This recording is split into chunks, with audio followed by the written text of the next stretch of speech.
கவிதையின் தலைப்பு சுதந்திரம் வந்ததுவே. இதம் தரும் வாழ்வை இன்று நாம் காண சுதந்திரம் வந்ததுவே.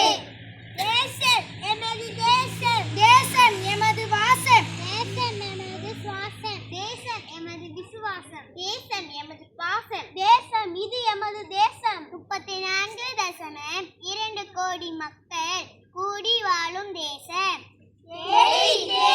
கிடைக்காத பொன்னான தேசத்தில் சுதந்திர நாள் வந்ததுவே.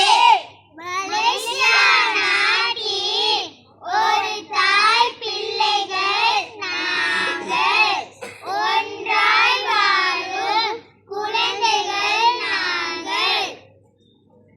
ஒற்றுமை எங்கள் உயிர் மூச்சு, ஒருமைப்பாடே எங்கள் பேச்சு, நேசத்துடன் எங்கள் தேசத்தில் வாழ்வோம். நன்றி. எல்லாம் ஒரே